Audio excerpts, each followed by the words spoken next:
Excelente día, los saluda Víctor Miranda. El día de hoy vamos a revisar una jurisprudencia con número de identificación 2025391 que aborda la materia penal y el juicio de amparo. Procuraré ser conciso porque este video ya lo había grabado, sin embargo se extendió demasiado y reconsideré volver a hacerlo porque no es la idea de estos videos. He considerado seguir el lineamiento o parámetro que tiene el propio semanario judicial, que aborda tres aspectos y es bastante conciso. Sin embargo, no me dejarán mentir, en ocasiones la sentencia tiene aspectos que o nos aclaran el sentido del texto o en un escenario no deseable incluso hasta pareciera que está cambiando el sentido no solo del rubro sino del texto mismo de la tesis jurisprudencial. Quería resaltar los antecedentes y criterios que dan origen a la contradicción. Procuraré ser breve en este momento.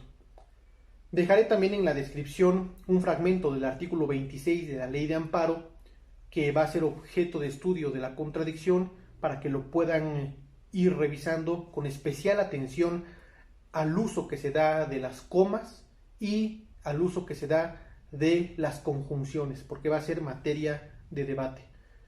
Bueno, la primera sala de la Suprema Corte de Justicia de la Nación resuelve la contradicción 266/2021 entre el segundo tribunal colegiado en materia penal del segundo circuito y el primer tribunal colegiado de circuito del Centro Auxiliar de la Segunda Región con residencia en San Andrés, Cholula, Puebla. ¿Cuál es el punto de partida que toma la sala para estudiar el asunto? El escenario es el siguiente. Se promueve un juicio de amparo indirecto en donde la parte quejosa está recluida, está privada de su libertad. Ante ese escenario, ¿con quién se van a entender las notificaciones personales? Todas las notificaciones personales se entenderán con la persona que está recluida o se entenderán con su defensor. Visto el defensor en términos amplios, ¿con quién se van a entender? O con los dos, con la persona recluida y con su defensor. Estas son algunas de las interrogantes que se plantea la primera sala y que procurará dar respuesta. ¿Qué dice el artículo 26? Que sería muy bueno que lo pudieran ir siguiendo ya sea en la ley de amparo o en el texto que les dejaré. Dice artículo 26.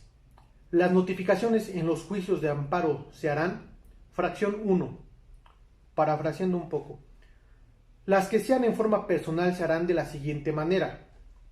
Inciso A. Cuando se trate del quejoso privado de su libertad, se harán en el local del órgano jurisdiccional que conozca del juicio o en el de su reclusión o a su defensor, representante legal o persona designada para oír notificaciones.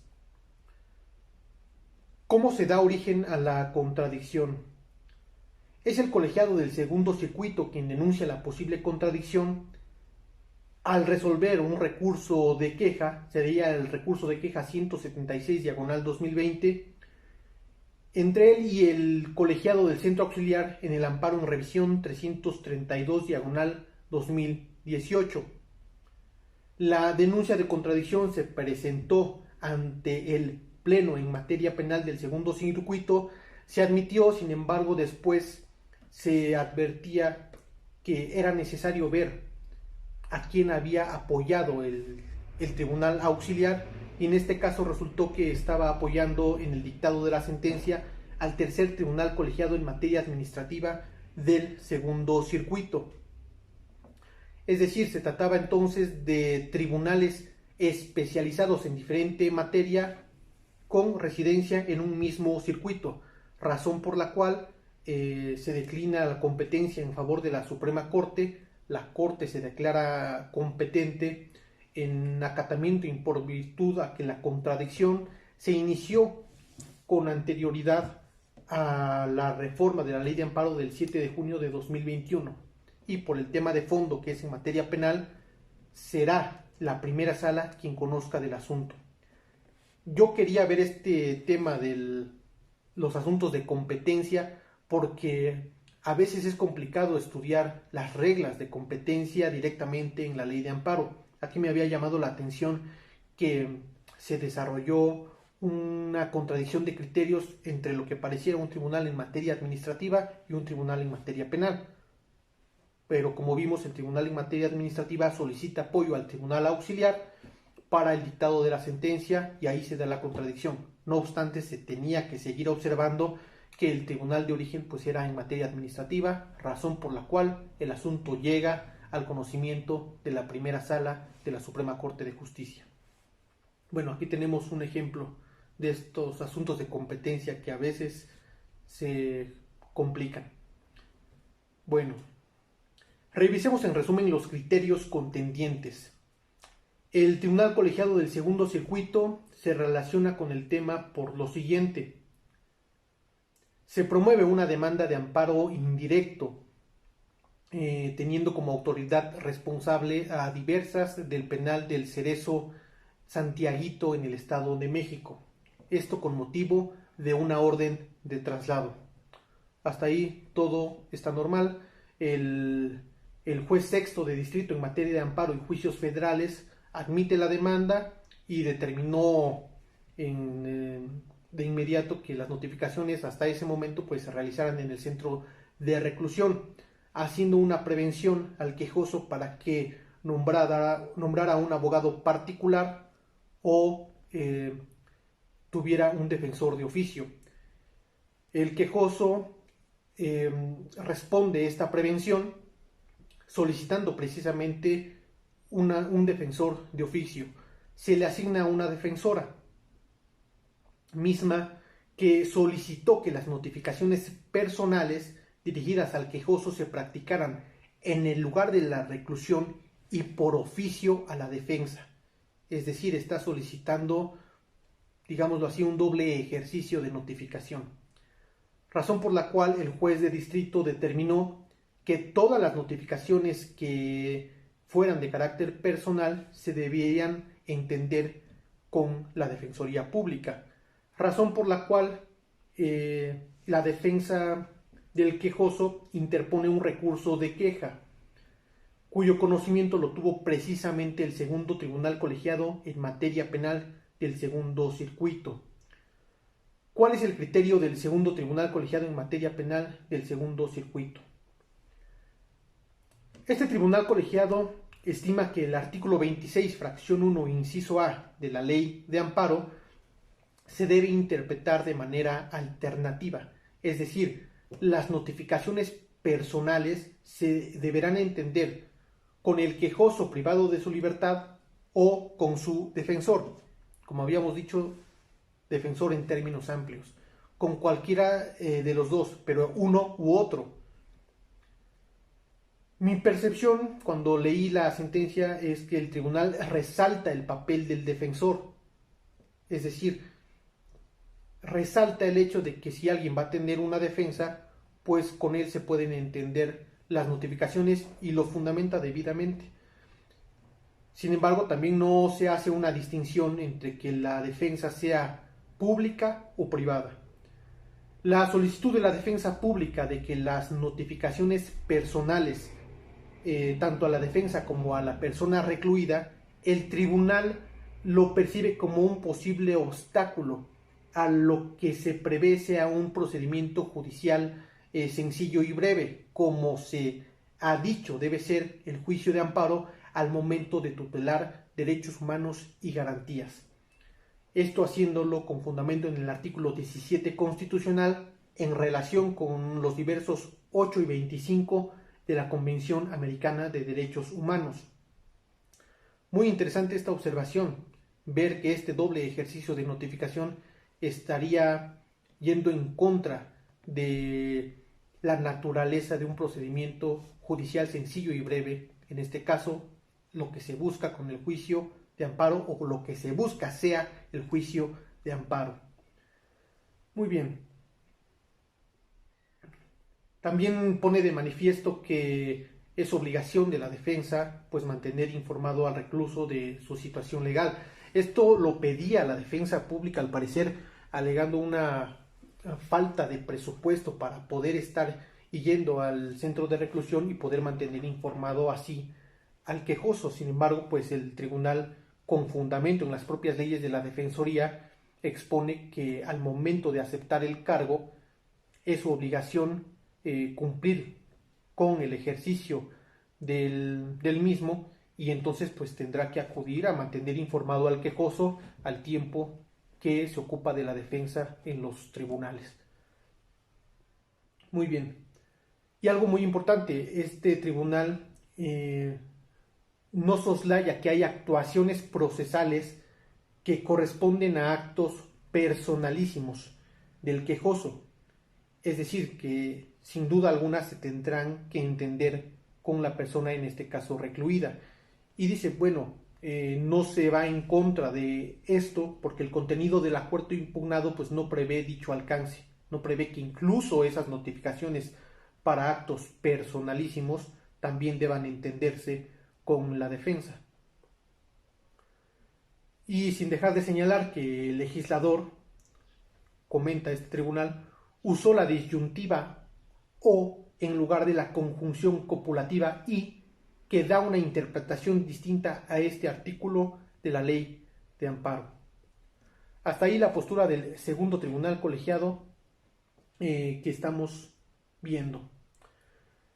Veamos ahora la postura del tribunal colegiado del Centro Auxiliar de la Segunda Región.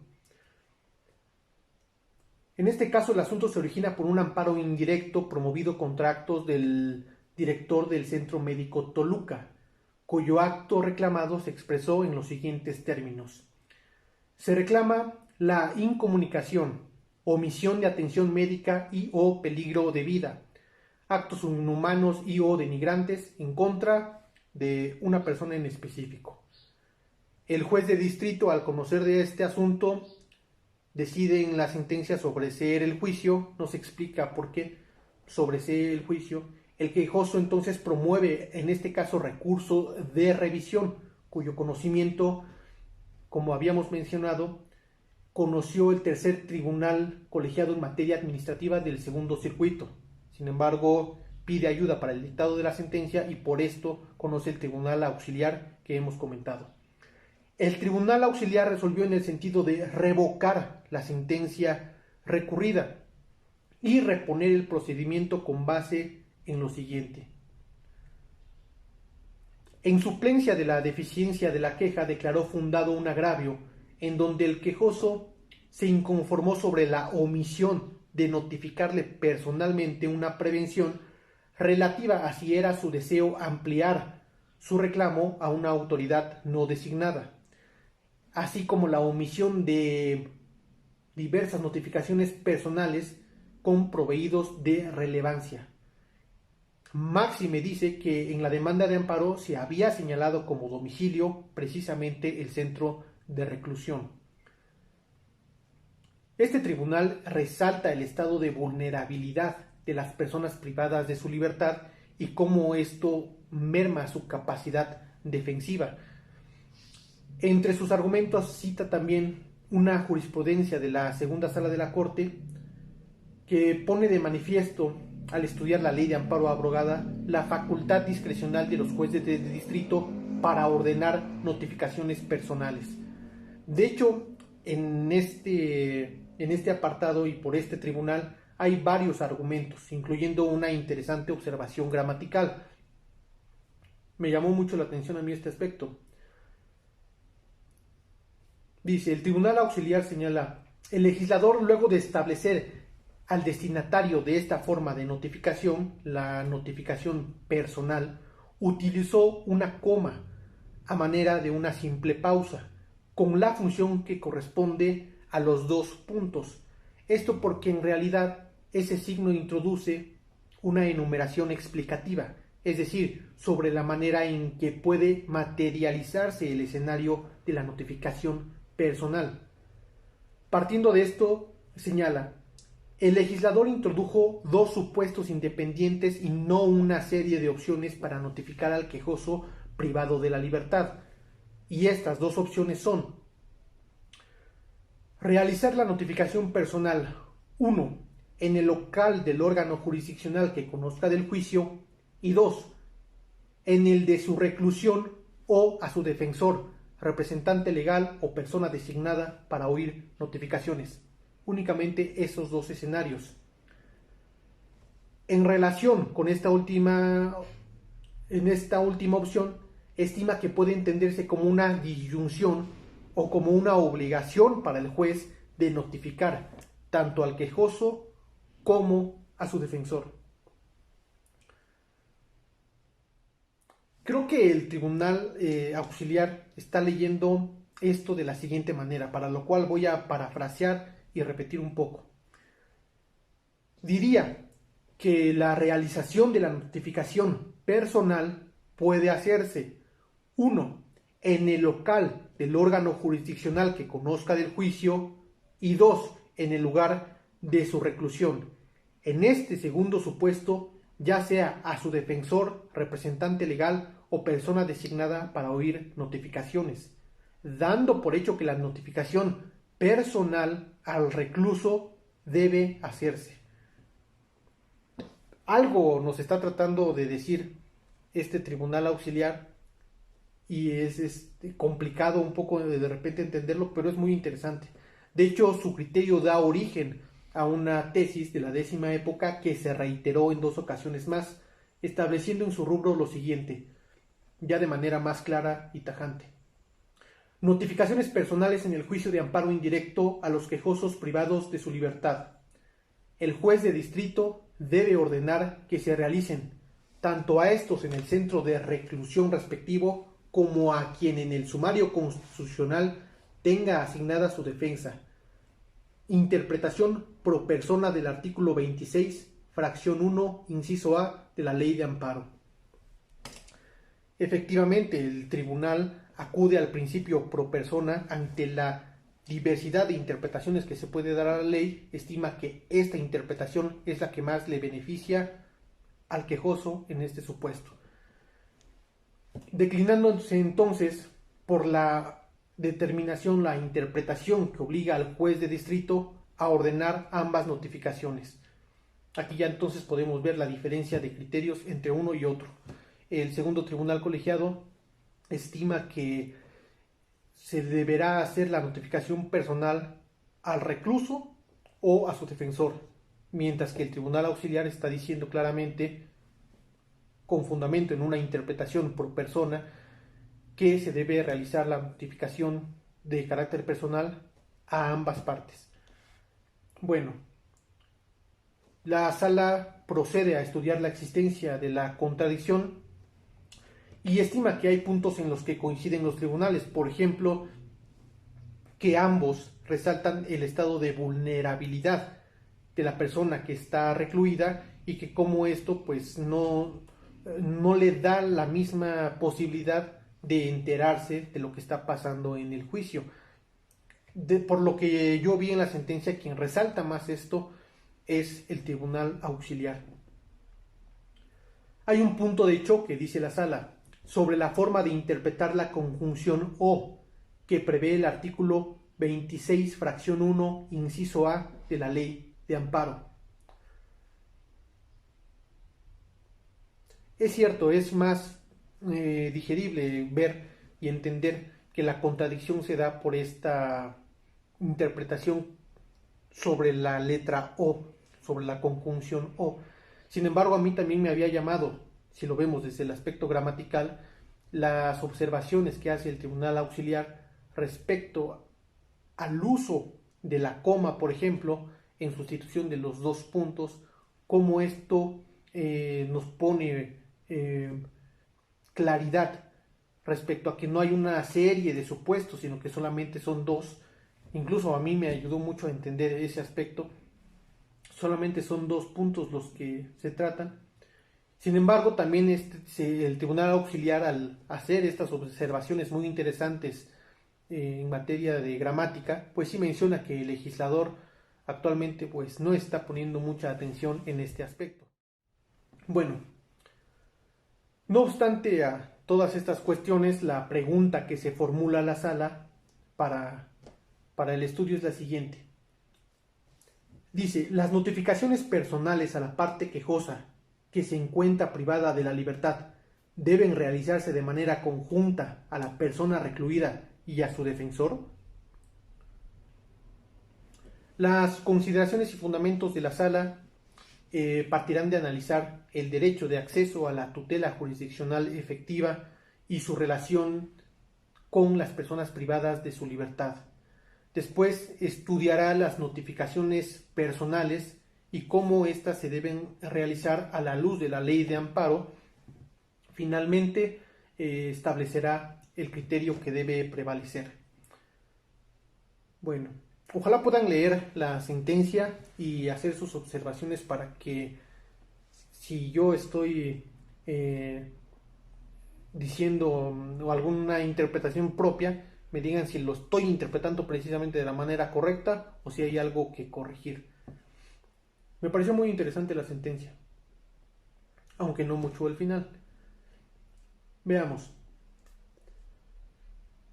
ahorita la parte ya esencial que aborda la sala. Dice, recordando que el derecho catalogado en la sentencia como derecho fundamental, el derecho de acceso a la tutela jurisdiccional efectiva, se encuentra previsto, nos recuerda la sala, en el artículo 17, párrafo segundo de la Constitución Política de los Estados Unidos Mexicanos. Es decir, todos tenemos derecho a que se nos administre justicia por los tribunales. La sala cita varias tesis de jurisprudencia al respecto y posturas de la Corte Interamericana. La siguiente me llamó la atención. Cita la sala. La Corte Interamericana estableció que el derecho de acceso a la justicia no es absoluto y consecuentemente pueden estar sujeto a algunas limitaciones discrecionales por parte del Estado, siempre que tales restricciones guarden relación entre el medio empleado y el fin perseguido, y que en definitiva no supongan la negación de dicho derecho. Derivado del caso Cantos contra Argentina, Fondo Reparaciones y Costas, sentencia del 28 de noviembre de 2002, serie C, número 97, párrafo 54. Ahora, en lo que la misma sentencia fija como materia de contradicción, señala: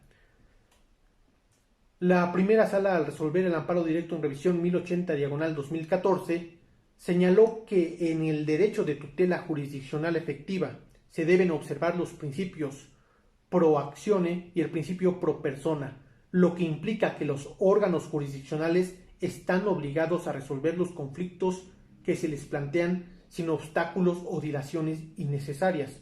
En consecuencia, al interpretar requisitos y formalidades procesales previstas, se debe tener presente la ratio de la norma, con el fin de evitar que los meros formalismos impidan el desarrollo del procedimiento. No obstante, señala la sentencia, se consideró que ese derecho no era absoluto, al grado que se tenga que eliminar toda formalidad y requisito. Por consiguiente, los operadores de las normas deben ponderar los derechos que están en juego para que las partes en conflicto tengan la misma oportunidad de defensa, pues la tutela jurisdiccional efectiva debe entenderse como el mínimo de prerrogativas. Yo lo expresaría como la defensa a las prerrogativas esenciales. Creo que es lo que está diciendo. Bien. Después de analizar este tema del derecho a la tutela jurisdiccional efectiva a la luz del artículo 17 constitucional en relación con el 8 y 25 de la Convención Americana de Derechos Humanos, pasa al estudio de cómo se deben realizar las notificaciones personales en el juicio de amparo cuando la persona está recluida, y esto derivado de un proceso penal. Aquí ya se atañe a lo que señala el artículo 26, fracción 1, inciso A de la Ley de Amparo, resaltando lo siguiente: todas las notificaciones que surjan del trámite del amparo en materia penal deben realizarse en forma personal a la parte quejosa privada de la libertad. Todas las notificaciones. Esto de hecho va a ser motivo de un voto concurrente por la señora ministra Norma Lucía Piña Hernández, porque señala que esta afirmación categórica pues no es materia de la contradicción. Sin embargo, la sentencia inmediatamente señala: El tema es con quién se van a entender estas notificaciones personales. Y la sala señala o establece que el quejoso, que la norma establece que debe ser con el quejoso, ya sea en el local del juzgado o en el lugar de su reclusión, afirmando que no hay un problema de interpretación en este aspecto, porque precisamente el legislador pareciera que prevé el estado de vulnerabilidad de la persona privada de su libertad para poder estar enterado de lo que sucede en el juicio. Sin embargo, dice, ahora bien, el artículo 12 de la Ley de Amparo le otorga la facultad al quejoso de autorizar para recibir todo tipo de notificaciones en su nombre a cualquier persona que cuente con capacidad legal. Efectivamente, se están aquí citando artículos muy importantes para resolver el asunto.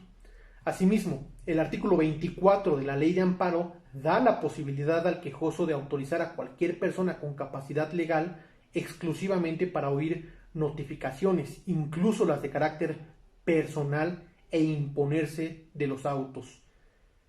En ese sentido, el quejoso tiene el derecho de decidir a qué personas les otorga facultades, señala la sala, para recibir en su nombre las notificaciones de las distintas determinaciones que se tomen en el juicio de amparo. La primera sala resalta también con ayuda en una sentencia a un recurso de reclamación que llegó a resolver previamente la Corte, la importancia y debida atención que se debe tener a la manifestación de la voluntad. Refiere lo siguiente: las notificaciones se harán en el lugar y con las personas designadas, yo diría solicitadas y permitidas. Incluso se manifiesta la posibilidad de hacer las notificaciones personales por estrados cuando así lo considere expresamente el quejoso, entendiendo que hay personas autorizadas para acudir a los tribunales siempre que éstas no sean revocadas. También se manifiesta con base en la resolución a este recurso que si no hay un domicilio designado o el actuario no puede encontrar a las personas designadas o autorizadas, la notificación tendrá que hacerse en el centro de reclusión. Es decir, aquí la sala está exponiendo algunos escenarios que dan pauta a que el juez de distrito, en este caso, pues observe la situación y decida cómo se van a realizar las notificaciones personales, no obstante de las reglas generales que se tienen.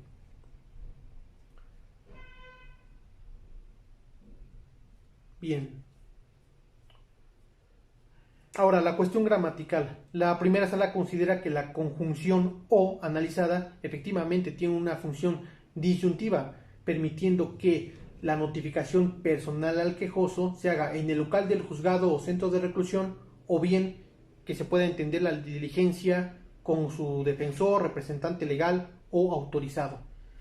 Y dice, ello no implica que se deje a la persona recluida en estado de indefensión, porque es la propia parte quejosa quien en principio y con apoyo en el artículo 12 tiene la posibilidad de designar a quien lo represente, y en caso de que no pueda designar a un defensor, entonces se le tendrá que asignar, con base también en diversos criterios jurisprudenciales, se le tendrá que asignar un defensor de oficio.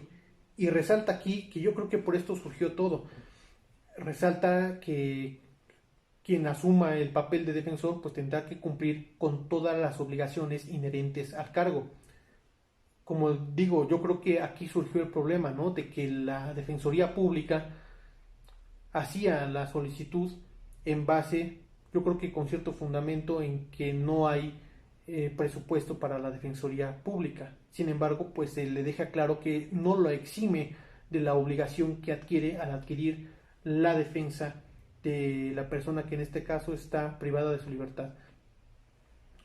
Habría que resolver ese tema, ya es materia de otro asunto. Sin embargo, yo creo que por eso se origina todo, por la falta de presupuesto que tal vez tengan, que seguramente se tiene, y que por eso promueve el recurso de queja, viendo la posibilidad de que se haga ese doble ejercicio de notificación. Bueno, adición a la primera sala. La interpretación antes de expuesta, es decir, la que estábamos viendo del carácter alternativo que se le da a la letra O en su función disyuntiva, dice de ninguna manera constituye un impedimento para que el juzgador de amparo en materia penal, analizando las condiciones especiales de cada caso, a fin de integrar correctamente la litis y generar plena certeza jurídica para el justiciable, ordene que la notificación de determinado acuerdo o resolución se haga del conocimiento vía notificación personal, tanto al directo quejoso como a su defensor, representante legal o autorizado para oír notificaciones. Determinando entonces que debe prevalecer con carácter de jurisprudencia el criterio de rubro, notificaciones en el juicio de amparo en materia penal, tratándose del quejoso que se encuentra privado de su libertad, deben realizarse personalmente en el local del juzgado o centro de reclusión, o bien entenderse la diligencia con su defensor, representante legal o autorizado. Interpretación del artículo 26, fracción 1, inciso A de la Ley de Amparo. Y resaltaría finalmente esta parte del texto que sería la excepción a la regla general de notificar a uno u a otro. Dice: no obstante, esta regla no debe aplicarse de manera automática en todos los casos y tipos de resoluciones, ya que existirán ocasiones en que se deba notificar de manera conjunta a la persona privada de la libertad en el centro de reclusión y a su defensor, representante legal o autorizado para oír notificaciones en el domicilio procesal que hubiesen señalado. Esa excepción será calificada por el órgano jurisdiccional, el cual deberá evaluar la naturaleza jurídica de la resolución que va a notificar. Si el único facultado para cumplir un requerimiento es la persona privada de la libertad, si el desconocimiento de esa resolución le generará graves afectaciones a la persona recluida, o si se trata de una carga procesal de vital